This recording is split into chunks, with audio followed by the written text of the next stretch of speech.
واقعہ تو یہ ہے کہ مخلوق کے گناہوں کی وجہ سے زمین کی برکتیں سلب کر لی جاتی۔ اللہ تعالیٰ کا ارشاد ہے سورۃ الاعراف 96، اور اگر ان بستیوں کے رہنے والے ایمان لاتے اور پرہیزگاری اختیار کرتے تو ہم آسمان اور زمین کی برکتوں کا دروازہ ان کے لیے کھول دیتے۔ یہ اللہ کا وعدہ ہے، آسمان سے بھی رزق برستا اور زمین بھی خزانے اگلتی۔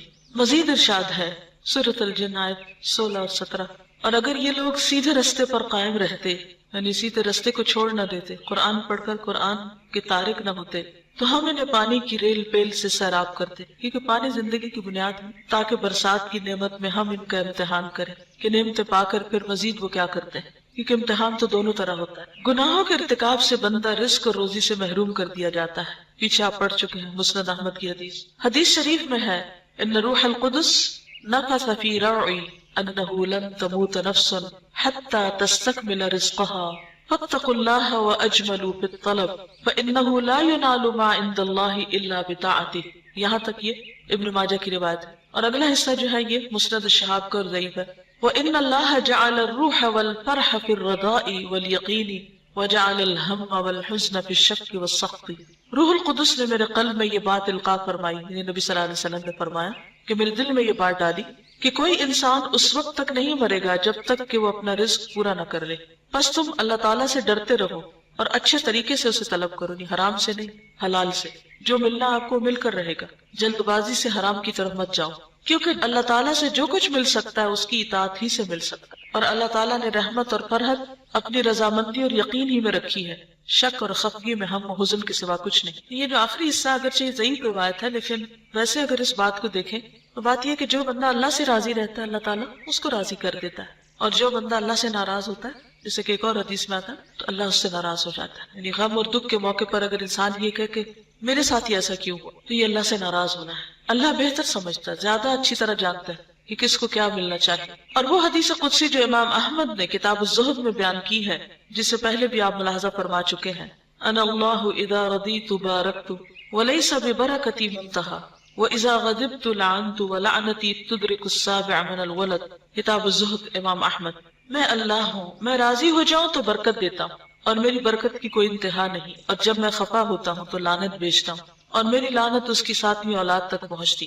اور حقیقت یہ ہے رزق اور عمل کی وسعتیں اس کی کثرت اور فراوانی کی وجہ سے نہیں ہیں، عمر کی زیادتی مہینوں اور برسوں کی کثرت کی وجہ سے نہیں، یعنی عمر کا زیادہ ہونا مہینوں اور سالوں کا زیادہ ہونا نہیں، بلکہ رزق و عمر کی کثرت و وسعت یہ ہے کہ اس میں برکت پیدا ہو، تھوڑے وقت میں انسان زیادہ کام کر لے۔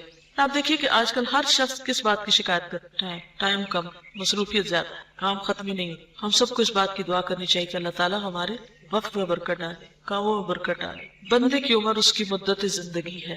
عمر کیا ہے؟ زندگی کی جو مدت، ٹائم پیریڈ۔ اور جو شخص اللہ تعالیٰ کو چھوڑ کر کسی دوسری جانب مشغول ہو جائے اس کی زندگی کہاں؟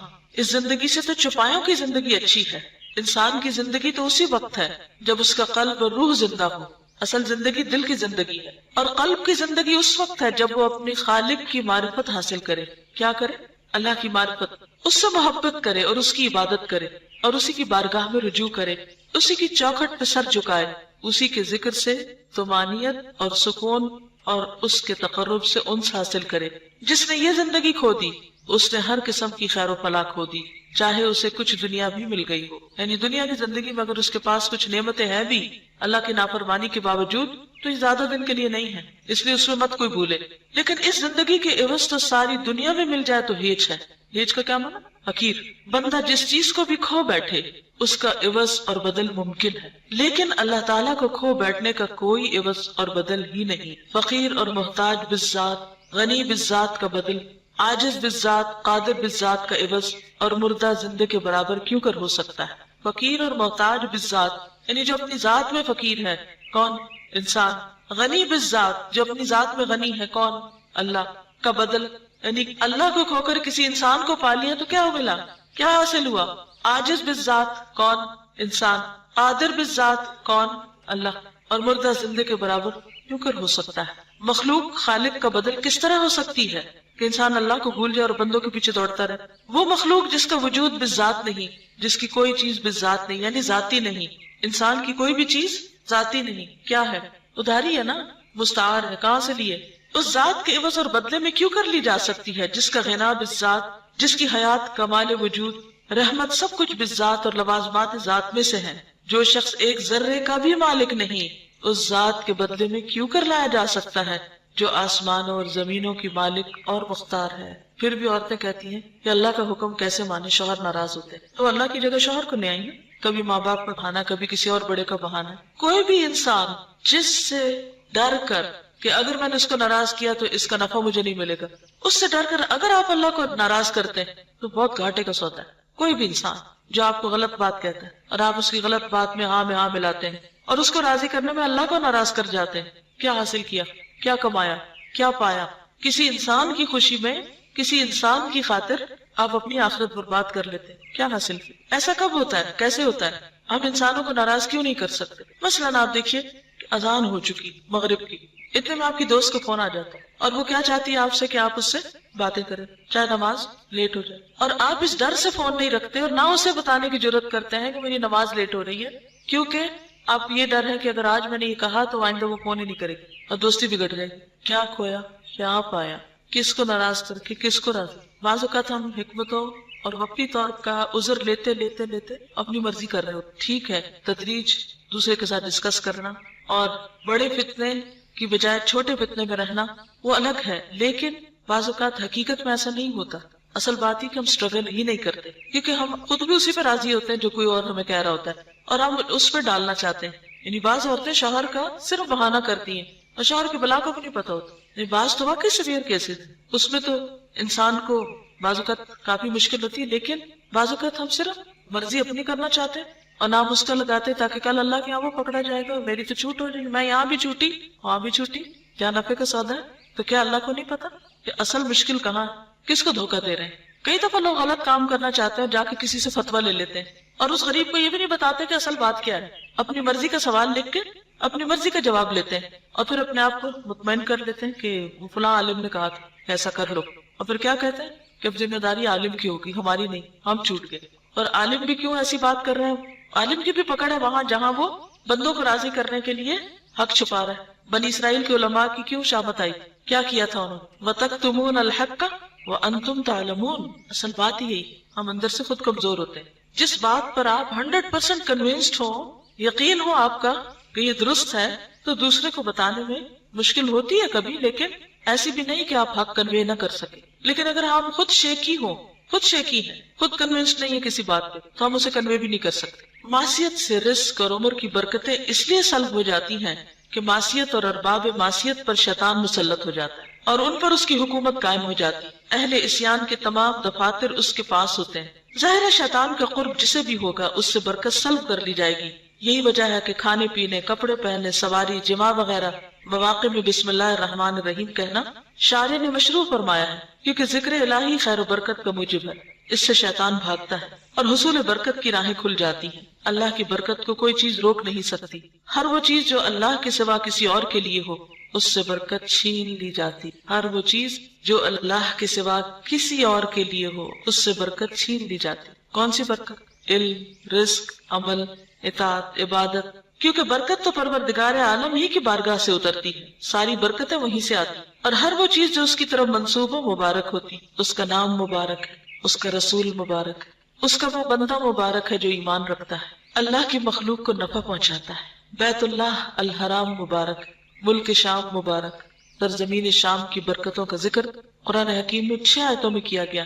بس دنیا میں اس کی ذات کے سوا کوئی مبارک نہیں. ہر وہ چیز جو اس سے نسبت نہیں رکھتی، یعنی اس کی محبت اور رضا سے نسبت نہیں رکھتی، اس میں کسی قسم کی برکت نہیں. کوئی کام جو اللہ کی رضا کے خلاف ہو رہا ہو، خواہ وہ شادی کی محفل، خواہ وہ کوئی تعلق، کسی قسم کا لین دین، کوئی برکت نہیں، اسے کوئی خیر نہیں پھوٹ سکتی. یوں تو ساری کائنات اس کی ربوبیت اور خالقیت سے نسبت رکھتی ہے، لیکن اس کی ربوبیت اور رضامندی کی نسبت نہ ہو تو وہ بے برکت ہے. دنیا کی ہر وہ چیز، خواہ وہ آیان و اشخاص ہو، آیان کون ہوتے ہیں؟ یعنی بڑے بڑے لوگ، خواہ اقوال و گفتار یا اعمال و کردار، جو بھی اللہ سے بعید اور دور ہے اس میں خیر و برکت نہیں. جو چیز اس سے قریب ہوگی بقدر قربت اس میں خیر و برکت ہوگی. جو جتنی قریب اتنی خیر و برکت والی. برکت لعنت کی ضد ہے. بس وہ زمین جس پر اللہ نے لعنت کی، یا وہ آدمی جس پر اس کی لعنت ہو، یا وہ کام جس پر اللہ کی لعنت ہو، خیر و برکت سے دور اور بہت ہی دور ہوگا.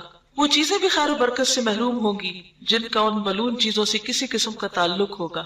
اللہ تعالیٰ نے اپنے دشمن ابلیس پر لعنت بھیجی اور اپنی ساری مخلوق سے اسے دور تر پھینک دیا، اس لیے ہر وہ چیز جسے ابلیس سے کسی قسم کی نسبت اور تعلق ہوگا اس پر بقدر نسبت و تعلق لعنت ہوگی۔ ظاہر ہے کہ عمر، رزق، علم اور عمل وغیرہ سے برکتوں کے سلب ہونے میں گناہوں کا بڑا دخل ہے، اور معاصی کے اثرات بہت دور رس ہیں۔ پس وہ وقت جس کے اندر تم اللہ کی نافرمانی کرو، یا وہ مال جس کے ذریعے اللہ کی نافرمانی ہو، یا وہ جسم اور مال، قوت، جاہ و منزلت اور علم و عمل جس کے ذریعے اللہ کی نافرمانی ہوتی ہو، وہ اللہ کے یہاں نافرمانی کرنے والے کی خلاف حجت ہے، اور یہ اس کے حق میں قطعاً مفید نہیں۔ صرف وہی چیز کارآمد ہوگی جو طاعت الہی میں صرف کی جائے۔ یہی وجہ ہے کہ بعض لوگ 100 برس زندہ رہتے ہیں لیکن انہیں بمشکل 20 سال کی عمر نصیب ہوتی۔ بعض کے پاس سونے چاندی کے انبار ہوتے ہیں اور مال و دولت سے ان کے خزانے پر ہوتے ہیں، لیکن در حقیقت اس میں سے 1000 درہم بھی ان کی قسمت میں نہیں ہوتے۔ یہی حال جاہ و منزلت اور علم کا ہے۔ حدیث شریف میں ہے، الدنیا ملعونۃ ملعون ما فیہا الا ذکر اللہ عز وجل وما والاہ او عالم او متعلم۔ ترمذی، ابن ماجہ نے بھی اس کو روایت کیا ہے۔ دنیا ملعون ہے اور جو کچھ اس میں ہے ملعون ہے سوائے ذکر اللہ کے، یا جو اس سے تعلق رکھے، یا عالم یا متعلم، سیکھنے والا یا سکھانے والا۔ ایک اور حدیث میں ہے، ملعونۃ ملعون ما فیہا الا ما کان للہ۔ یہ ترمذی کی روایت یہی ضعیف ہے، مفہوم ملتا جلتا اوپر سے۔ دنیا ملعون ہے اور دنیا میں جو کچھ ہے ملعون ہے سوائے اس کے جو اللہ تعالیٰ کے لیے ہو۔ جو چیز اللہ تعالیٰ کے لیے ہو اسی میں اللہ تعالیٰ کی خیر و برکت ہوا کرتی۔ اللہ المستعان۔ کیا کرنے کی ضرورت؟ اللہ سے مدد مانگی جائے، گناہوں سے بچنے کی کوشش کریں، ایسے لوگوں سے بچے جو گناہوں کی طرف لے جاتے ہیں، ایسی مجلس اور محفلوں سے بچے جن میں ایمان محفوظ نہ رہتا ہو۔ دوست وہ جسے دیکھ کے اللہ یاد آئے تو آپ اپنی دوستیوں کے کرائیٹیریا دیکھ لیں، پہچان کر لیں۔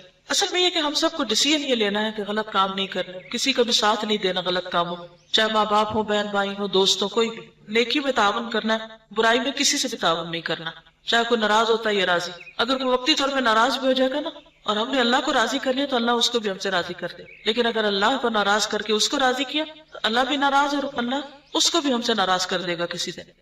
یہ بتائیے کہ جادو کا شرک سے کیا تعلق ہے؟ ہم شرک کا باب پڑھ رہے تھے تو اس کا ذیلی باب ہے جادو، کیا کنیکشن ہے؟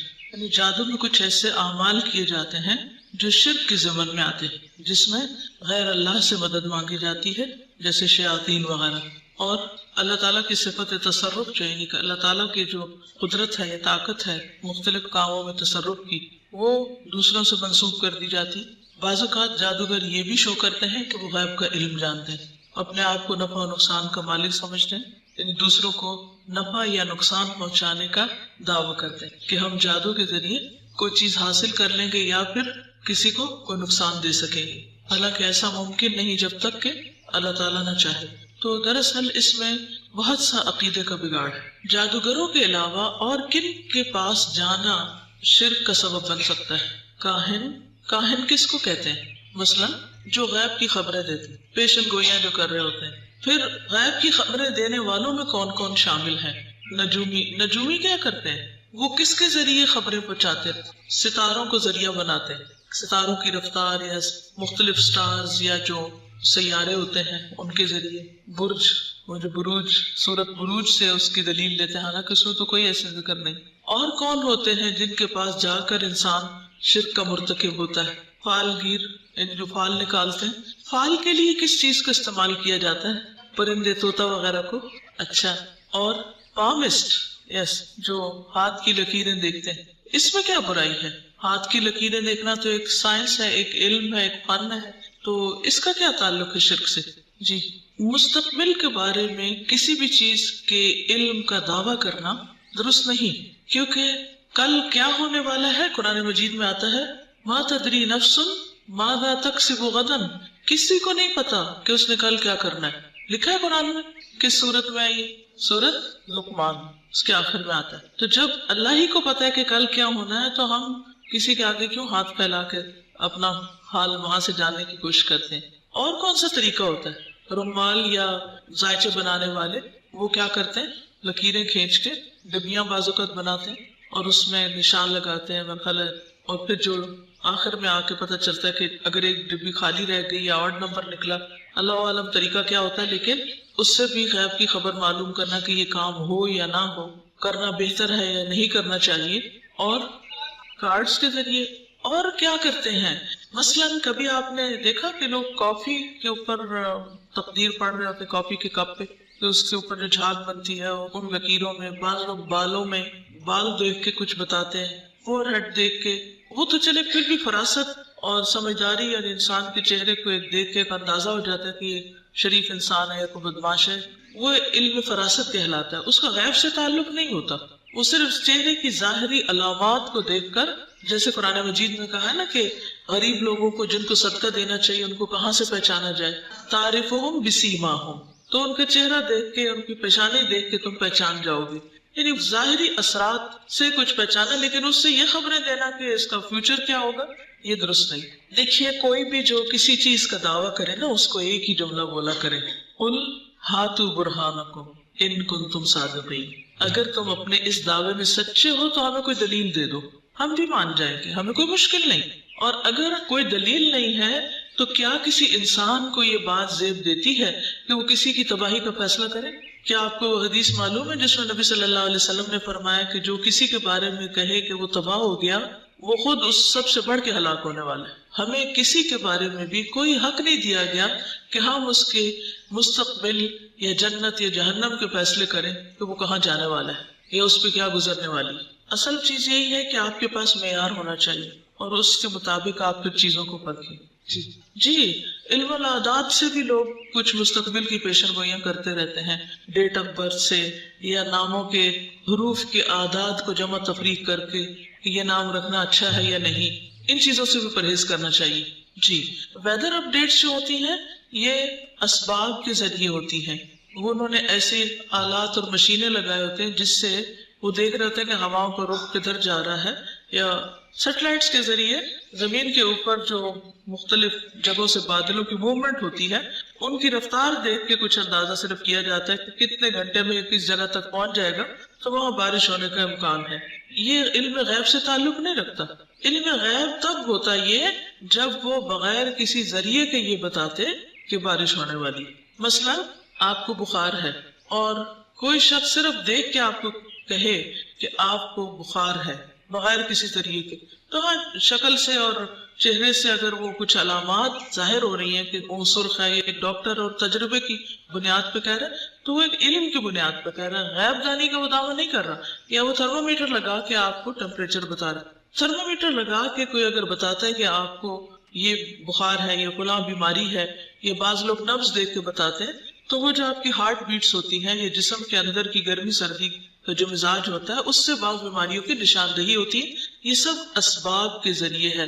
غیب دانی بدون اسباب یا صرف تیر تکے کی بنا پر کوئی بات کہنے کو کہتے ہیں، تو یہ شرک میں نہیں آئے گا، ٹھیک ہے۔ اسی طرح یہ جو آتا ہے نا قرآن مجید میں کہ کوئی شخص یہ نہیں جانتا کہ کس جگہ مرے گا، کہاں فوت ہوگا، کسی کو نہیں پتا۔ کئی دفعہ آپ نے دیکھا ہوگا کہ انسان کی موت لکھی ہوتی ہے تو وہ خود بخود وہاں پہنچ جاتا ہے، اور اسی طرح کہ کوئی مادہ کیا جنے گی۔ اب بغیر آلات کی مدد کے اگر کوئی یہ دعویٰ کرتا ہے تو یہ شرک ہے، لیکن اگر آلات کے ذریعے کوئی چیز معلوم کرتا ہے تو وہ اندازہ درست بھی ہو سکتا ہے اور نہیں بھی ہو سکتا۔ جیسے ویدر کی پریڈکشن بازو کا درست نہیں ہوتی، وہ صرف ایک اندازہ ہوتا ہے اور وہ ایک ذریعے سے ہوتا ہے، ایک مشین کے ذریعے دیکھ کے بتاتے ہیں۔ جی مثلاً آپ کسی کو دعا دیتے ہیں، یا اللہ اس شخص کو صحیح کر دے، اللہ اس کو صحت دے، اللہ اس کو صحت، یا اللہ اس کو صحت دے۔ اب ان الفاظ میں کیا ہے؟ دعا ہے نا، لیکن اردو میں بول رہے ہیں، مانگ اللہ ہی سے رہے۔ تو کوئی بھی ایسا لفظ جس میں اللہ ہی کو پکارا جائے، چاہے وہ عربی زبان کا لفظ ہو یا غیر عربی کا، اگر اللہ سے مانگ رہے ہیں تو کوئی حرج نہیں ہے اس میں، ٹھیک ہے۔ پورا اسرار الفاظ نہیں ہونے چاہیے، دعائیہ الفاظ ہو سکتے۔ تجربے اور مشاہدے کی بنا پر اگر کسی چیز کا ایک احساس ہو رہا ہو تو ایک اور چیز ہے، وہ سبب ہے، اس میں جس چیز کے اندر ایک سبب ہے وہ تو ٹھیک ہے۔ نیکسٹ آگے شروع کرتے ہیں۔ درخت، پتھر یا قبر وغیرہ سے برکت حاصل کرنا۔ کیا آپ میں سے کوئی یہ سمجھتا ہے کہ جہاں کوئی نیک شخص دفن ہو وہاں برکت ہوتی ہے؟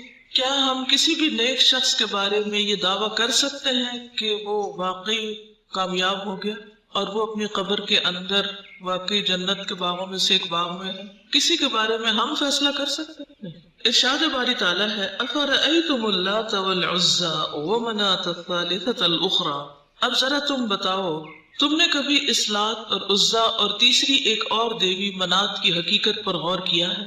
یہ جو ہم نے پڑھا تھا نا صفات میں شرک، اللہ تعالیٰ کا ایک نام ہے الالہ، تو الالہ سے مؤنث اللات بنایا گیا ہے، تو یہ ایک بت کو نام دے دیا گیا۔ پھر العزا جو ہے یہ العزیز جو صفت ہے اللہ کی اس سے مشابہ، یہ کچھ دیویوں کے نام تھے جو اہل عرب نے رکھے ہوئے تھے۔ سورۃ النجم کی آیت ہے اب ذرا بتاؤ تم نے کبھی اس لات اور عزا اور تیسری ایک اور دیوی منات کی حقیقت پر غور کیا ہے کہ ان کی کیا حقیقت ہے؟ جیسے ہمارے ہاں مختلف بزرگوں کے اصل نام کے علاوہ کچھ نام ان کو دے دیے جاتے ہیں اور وہ صفاتی نام ہوتے ہیں، ان ناموں میں بھی شرک ہوتا ہے۔ مثلا کسی بزرگ کا کوئی صفاتی نام بتائیے، غوث اعظم، ان کا اصل نام کیا تھا؟ عبد القادر جیلانی۔ انہوں نے اپنا نام کیا رکھا ہوا ہے کہ وہ القادر جو اللہ کی صفت ہے ان کے بندے ہیں، اور بندوں نے ان کا نام کیا رکھ دیا کہ وہ سب سے بڑے فریادیں سننے والے، لوگوں کی مشکل آسان کرنے والے۔ تو یہ کیا ہے؟ دراصل صفاتی شرک، صفات میں شرک ہے، اللہ کی صفات میں کسی اور کو شریک کرنا ہے۔ بہرحال لات کے بارے میں علامہ ابن کثیر فرماتے ہیں لات ایک سفید پتھر تھا جس پر خوب نقش و نگار کیا گیا تھا، اس کو ایک مکان میں سجا بنا کر رکھا گیا تھا، اور اس مکان کے ارد گرد ایک بہت بڑی اور مضبوط چار دیواری بنائی گئی تھی جس کو خوبصورت پردوں سے سجایا گیا تھا۔ اس کے باقاعدہ پجاری اور پروہت تھے، یہ اہل ثقیف کا بت تھا، تمام عرب اس پر فخر کیا کرتے تھے۔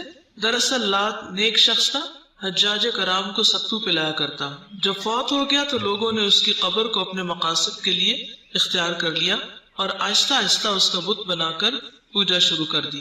جناب رسالت مآب صلی اللہ علیہ وسلم نے سیدنا مغیرہ بن شعبہ رضی اللہ عنہ کو اس کے گرانے کے لیے بھیجا۔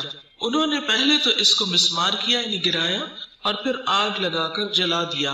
جس طرح بنو ثقیف نے پتھر اور قبر دونوں کی الوہیت کو مد نظر رکھتے ہوئے ان کی عبادت شروع کر دی تھی، یعنی پتھر اور قبر کو الہ بنا رکھا تھا۔ اسی طرح آج کل لوگ قبروں پر بڑے بڑے کتبے اور اونچی قبریں بھی بنا لیتے ہیں اور وہاں عبادت شروع کر دیتے ہیں۔ اور جیسے یہ انہوں نے کیا ہوا تھا نا کہ اس کو سجایا ہوا تھا اور پھر پردے لٹکائے ہوئے تھے اور بہت اہتمام کیا ہوا تھا اور لوگ اس سے بہت محبت کرتے تھے اس جگہ سے۔ پھر اسی طرح العزا کے بارے میں علامہ ابن جریر یوں لکھتے ہیں عزا ایک درخت تھا جس کو چار دیواری میں گھیر لیا گیا تھا، اس کو بہت خوبصورت پردوں سے مزین کیا گیا تھا۔ یہ درخت مکہ مکرمہ اور طائف کے درمیان ایک وادی نخلا میں تھا۔ قریش مکہ اس درخت کی بے انتہا عزت اور توقیر کرتے تھے۔ یہ پتھر اور درخت دراصل نشان کے طور پر تھے جن کی دراصل قبریں یا جگہ بنائی گئی تھی، لوگوں کی زیارت گاہیں۔ امام نسائی اور ابن مردویہ ابو الطفیل سے روایت کرتے ہیں کہ رسول اکرم صلی اللہ علیہ وسلم نے جب مکہ مکرمہ فتح کر لیا تو سیدنا خالد بن ولید کو وادی نخلا کی طرف بھیجا کہ جا کر عزا کو کاٹ دے۔ خالد جب وادی نخلا پہنچے تو دیکھا وہاں 3 درخت تھے، تینوں کو انہوں نے کاٹ دیا اور مکان کو بالکل مسمار کر کے آپ کی خدمت میں حاضر ہوئے۔ رسول اکرم صلی اللہ علیہ وسلم نے فرمایا دوبارہ جاؤ، تم نے کوئی کام نہیں کیا۔ سیدنا خالد دوبارہ وہاں پہنچے تو عزا کے پجاریوں نے انہیں دیکھتے ہی پہاڑ کی پناہ لی اور یا عزا کے نعرے بلند کرنے لگے۔ سیدنا خالد اس مقام کے قریب گئے تو کیا دیکھتے ہیں کہ ایک عورت بالکل برہنہ حالت میں ہے، ننگی ہے، اس کے بال بکھرے ہوئے ہیں اور مٹی اٹھا اٹھا کر اپنے سر پہ ڈال رہی ہے۔ سیدنا خالد تلوار کے وار سے اس کا کام تمام کر دیا۔ رسول اکرم صلی اللہ علیہ وسلم کی خدمت میں حاضر ہو کر تمام واقعہ بیان کیا۔ آپ صلی اللہ علیہ وسلم نے فرمایا وہی عورت عزا تھی۔ یہی صورتحال یہ اس سے بھی بڑھ کر آج کل اولیاء کی قبروں اور مزاروں پر دکھائی دیتی ہے۔ قبروں مزاروں پر رنگ برنگی پٹیاں، کپڑے، چادریں، چراغاں، عجیب و غریب کرامات کی نسبت اور بجائے عبرت کی جگہ ہونے کے اسے زیارت گاہ میں تبدیل کرنے کا عمل، یہ سب سرگرمیاں بظاہر خوبصورت مگر شرک کا باب کھول کر اس میں داخل کرنے والے۔ منات مکہ اور مدینہ منورہ کے درمیان قدید نامی علاقے میں یا قدید نامی علاقہ میں ایک جگہ مشلل ہے، یہاں منات دیوی کا بت نصب تھا۔ خزاعہ، اوس اور خزرج تینوں قبیلوں کا یہ مشترک بت تھا۔ یہ تینوں قبیلے اس کی بے حد تعظیم و توقیر کرتے تھے، حتیٰ کہ حج کے لیے احرام بھی یہی سے باندھا کرتے۔ یہاں مشرکین آ کر بطور تبرک جانور ذبح کرتے اور خون گراتے اور بہاتے۔ فتح مکہ کے سال رسول اللہ صلی اللہ علیہ وسلم نے حضرت علی کو اس کو گرانے کے لیے بھیجا، چنانچہ انہوں نے اسے منہدم کر دیا۔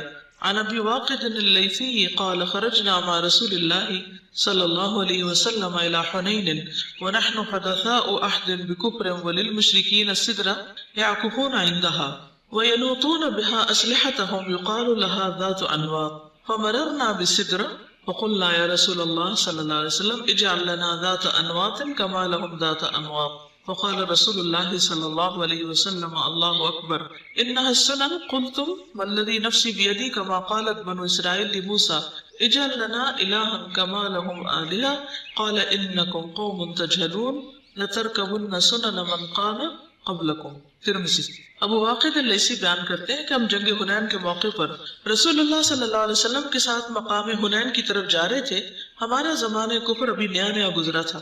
راستے میں ایک جگہ بیری کا درخت آیا جس کو ذات انوات کہا جاتا تھا۔ مشرکین اس درخت کے پاس بیٹھنا باعث برکت خیال کرتے تھے اور اپنے ہتھیار بھی اس پر لٹکاتے تھے۔ ابو واقد فرماتے ہیں کہ چلتے چلتے ہم ایک بیری کے درخت کے پاس سے گزرے تو ہم نے آپ سے عرض کی یا رسول اللہ صلی اللہ علیہ وسلم جیسے ان مشرکین کے لیے ذات انوات ہے ہمارے لیے بھی ایک ذات انوات مقرر کر دیجئے۔ رسول اللہ صلی اللہ علیہ وسلم نے یہ سن کر اللہ اکبر کہا اور فرمایا بخدا تم بالکل وہی بات کہہ رہے ہو جو بنی اسرائیل نے حضرت موسیٰ سے کہی تھی کہ ہمارے لیے کوئی ایسا معبود بنا دے جیسے ان لوگوں کے معبود ہیں۔ تو موسیٰ علیہ السلام نے فرمایا تم بڑی نادانی کی باتیں کرتے ہو۔ پھر فرمایا تم بھی اگلی امتوں کے طریقہ کار پر چلو گے، یعنی جیسے پہلے قوموں نے یہ کام کی تم بھی کرو۔ لات و منات کے پجاری ان کی عزت اور توقیر کرتے تھے اور یہ اعتقاد رکھتے تھے کہ ان کے پاس آ کر جانوروں کو ذبح کرنا باعث برکت ہے۔ ان کے پاس آ کر دعائیں مانگتے اور ان سے امداد چاہتے تھے۔ اپنی حوائج کی تکمیل کے لیے ان پر اعتماد اور بھروسہ کرتے تھے، ان سے برکت اور سفارش کی امید رکھتے تھے۔ کیا صالحین کی قبروں پر جا کر تبرک حاصل کرنا جس طرح کہ لات و منات کی پجاری کرتے تھے، درختوں اور پتھروں سے برکت حاصل کرنا جیسے عزا اور منات کے پرستاروں کا شیوا تھا، یکساں نوعیت کا شرک نہیں۔ جو شخص اس دور میں آج کل میں صالحین کی قبروں سے اسی طرح کی توقعات رکھتا ہے یا کسی درخت اور پتھر کی توقیر کرتا ہے یعنی عزت کرتا ہے، ان سے مدد کا طالب ہوتا ہے، وہ بھی گویا مشرکین عرب کا سا عمل کرتا ہے۔ چنانچہ شجر و حجر یا کسی قبر سے تبرک حاصل کرنے کی نسبت سے دل کو ان کی طرف جھکانا شرک فی العبادات کے زمرے میں آ جاتا ہے جس سے اپنے آپ کو بچانا ضروری ہے۔ تو خلاصہ کیا ہے؟ جس چیز میں برکت اللہ رسول نے نہیں بتائی اس چیز کو باعث برکت سمجھنا کیا ہے؟ درست ہے یا غلط؟ غلط ہے۔ سمپل سا بس یہ فرق ہے۔ آپ کو یاد ہے صلح حدیبیہ کے موقع پر جس درخت کے نیچے بیعت کی گئی تھی بعد میں اس کو کس نے کٹوایا تھا؟ حضرت عمر نے۔ کیوں کٹوایا تھا؟ آپ کو یہ پتا چلا تھا کہ لوگ جب جاتے ہیں مکہ کی طرف تو خصوصی طور پر اس کو وزٹ کرتے ہیں اور اس سے ایک طرح سے برکت حاصل کرتے ہیں کہ اس درخت کے نیچے چونکہ صحابہ کے ساتھ جنت کا وعدہ ہوا تھا اور ان لوگوں کے بہت تعریف ہوئی تھی تو ہم بھی یہاں پہنچ کے کچھ عمل کریں، تو اس کو کٹوا دیا گیا تھا۔ چونکہ کسی درخت کے اندر ایسی کوئی چیز نہیں، چاہے وہ کسی پیغمبر نے ہی کیوں نہ لگایا ہو یا اس کے نیچے کو خاص عمل ہی کیوں نہ قرار پایا ہو، جب تک اللہ تعالیٰ یا اللہ کے رسول صلی اللہ علیہ وسلم ہمیں نہیں بتاتے کہ اس چیز سے برکت حاصل کرو، ہمیں برکت حاصل کرنے کی سوچنا بھی نہیں چاہیے۔ اسی طرح کیا کسی کی قبر پر جا کر آپ نے یہ بات فرمائی تھی کہ یہاں شہید دفن ہے؟ مثلا آپ بقیع میں بھی جاتے تھے یا شہدائے احد بھی مدینہ سے بہت قریب تھے، کیا کبھی آپ نے صحابہ کو یہ تعلیم دی کہیں بھی کہ جاؤ اور ان اہل قبور یا ان قبروں سے برکت حاصل کرو؟ اگر کوئی ایسی دلیل ملتی ہے تو ہمیں بھی یہ سوچ رکھنی چاہیے، اور اگر دلیل نہیں تو ہم خود سے ایسی چیزیں ایجاد نہیں کر سکتے۔ سمپل سی بات ہے۔ دوسری بات یہ کہ یہ طریقہ مشابہت رکھتا ہے کس سے؟ مشرکین عرب کے عمل سے، وہ اس طرح کے کام کرتے تھے۔ اب ایک جاہلی دور ہے اور ایک نبی صلی اللہ علیہ وسلم کا دور اسلام ہے جس میں روشنی آئی، جہاں طاغوت کی آیت آتی ہے نا، وہاں آپ نے دیکھا کہ اس کے بعد کیا آتا ہے؟ اللہ ولی الذین آمنوا یخرجہم من الظلمات الی النور والذین کفروا اولیاؤہم الطاغوت یخرجونہم من النور الی الظلمات۔ بالکل اپوزٹ کام ہوتا ہے۔ تو ہمیں دور جاہلیت کے جن اعمال سے، اندھیروں سے اللہ کے رسول صلی اللہ علیہ وسلم نے نکالا کہ جو لات عزا منات کے پجاری کرتے تھے، ہمیں ان چیزوں سے روکا گیا، اور آج ہم آپ کی امت میں ہوتے ہوئے وہی کام پھر شروع کر دیں کہ ان چیزوں کو بابرکت سمجھنا شروع کر دیں یا ان سے برکت حاصل کرنا شروع کر دیں، تو یہ درست نہ ہوگا۔ اس پر عام طور پر لوگ دلیل لیتے ہیں حضرت زکریا علیہ السلام کی کہ حضرت مریم کو جہاں سے پھل مل رہے تھے اور ان کے پاس رزق آتا تھا تو انہوں نے وہاں جا کر دعا کی تھی۔ کہاں وہ دعا کر رہے تھے؟ ہنالک دعا زکریا ربہ۔ لوگ عام طور پہ یہ سمجھتے ہیں نا کہ چونکہ ان لوگوں کی بڑی دعائیں قبول ہوتی تھی تو ہم ان کی قبر کے پاس جا کر اللہ سے دعا کرتے ہیں یا پھر ان سے کہتے ہیں یا یہ بڑی بابرکت جگہ ہے یہاں کھڑے ہو کے دعا کرتے ہیں. تو ان دو واقعات میں کیا فرق ہے؟ حضرت زکریا کہاں کھڑے تھے؟ محراب میں کھڑے تھے، یعنی مسجد میں کھڑے تھے. کیا وہ حضرت مریم کے کمرے میں کھڑے تھے؟ حضرت مریم کے پاس بیٹھ کے دعا کر رہے تھے یا ان سے کوئی برکت حاصل کر رہے تھے؟ پھر کس کو پکار رہے تھے؟ ہنالک دعا زکریا ربہ، کیا پکارا؟ قال ربی ہب لی من لدنک ذریۃ طیبہ. فرق ہے نا دونوں چیزوں میں. اب ہنالک جو ہے اس کا مطلب یہ ہے کہ انہوں نے جب ایک اپرچونٹی دیکھی کہ ایک خاتون کی دعا قبول ہو رہی ہے تو میں بھی کیوں نہ مانگوں، تو دیر نہیں لگائی، وہی مانگ، دیر اینڈ دین، ہم جو کہتے ہیں نا دیر اینڈ دین، انہوں نے بھی دعا مانگ لی. کیونکہ جب انسان کوئی ایسی کرامت دیکھتا ہے یا کوئی معجزہ دیکھتا ہے تو اس کے دل کا حال کیا ہوتا ہے؟ وہی ہوتا ہے جو اس کو دیکھنے سے پہلے ہوتا ہے.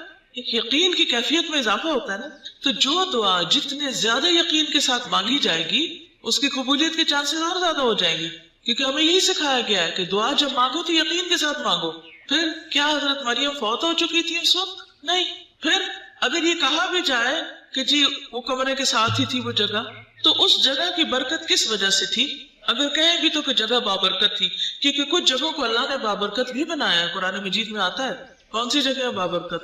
سبحان الذی اسری بعبدہ لیلا من المسجد الحرام الى المسجد الاقصی الذی بارکنا حولہ. اس کے آس پاس کی جگہ کو ہم نے برکت دی. گویا مسجد کیسی جگہ ہے؟ بابرکت. آپ کو دعا کرنی مسجد چلے جائیں، حرم چلے جائیں، مسجد میں بیٹھ کے اللہ کو پکارے. تو مسجد اقصی میں آپ گئے اور مسجد اقصی کا آس پاس کا علاقہ بھی بابرکت ہے، جیسے بیت اللہ کے آس پاس کا علاقہ بابرکت ہے. لیکن کیا ہمیں کبھی یہ سکھایا گیا کہ ہم بیت اللہ کی برکت حاصل کریں؟ کیا کہا گیا؟ کہ وہاں عبادت کا ثواب بڑھ جاتا ہے. کتنا زیادہ ہو جاتا ہے حرم میں نماز پڑھنے کا؟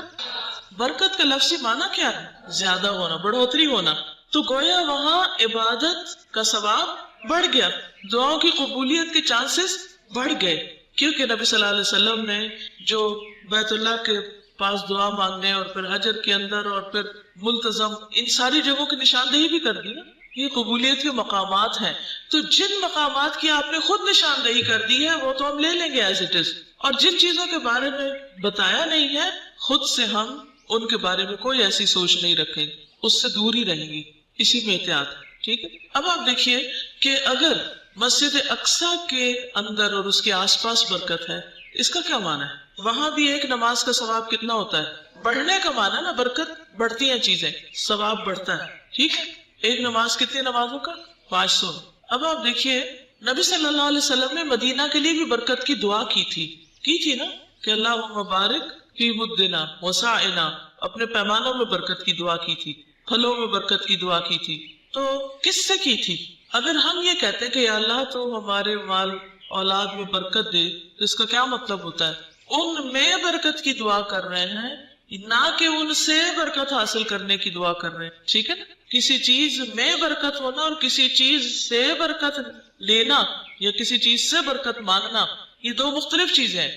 اللہ تعالیٰ تو کہیں بھی برکت ڈال سکتے لیکن بندے نہیں. اچھا، اب برکت کا معنی ہم لوگ کیا لیتے ہیں؟ پھر اس جگہ پر سجدے کرنے لگتے ہیں، پھر اس جگہ پر ہاتھ پھیرنے لگتے ہیں، پھر اس جگہ پر کپڑے پھیرنے لگتے ہیں، پھر کپڑے چڑھانے لگتے ہیں، پھر مختلف قسم کے کام شروع کر دیتے ہیں. اگر کوئی جگہ کے بارے میں پتہ بھی چلتا ہے کہ بابرکت ہے تو وہاں کرنا کیا چاہیے؟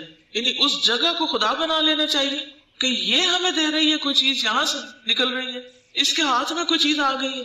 کیا سمجھنا چاہیے؟ کیونکہ یہ کانسیپٹ بھی درست ہونا ضروری ہے نا. مثلا مسجد اقصی کے آس پاس اللہ نے برکت ڈالی، مراد اس سے یہ ہے کہ وہاں کی پیداوار اچھی ہوگی، وہاں پر خیر و بھلائی کے کام ہوں گے، کیونکہ مسجدیں ایسی جگہ ہوتی ہیں کہ جہاں سے خیر پھوٹتی، لیکن مسجد زرار بھی ہوتی ہیں اس کے ساتھ ساتھ. تو بہت سی چیزیں نیتوں کے ساتھ بھی ہوتی. قبر پرستی، جب اسلام میں بدعات کا رواج ہوا تو مسلمانوں نے یہود و نصارہ کی نقل میں قبروں کو پختہ کیا، ان پر عمارتیں بنائی اور ان کی پرستش شروع کر دی. رسول اللہ صلی اللہ علیہ وسلم نے اس سے سختی سے منع کیا. رسول اللہ صلی اللہ علیہ وسلم نے فرمایا لعن اللہ الیہود والنصارى اتخذوا قبور انبیائہم وصالحیہم مساجدا. بخاری اور مسلم.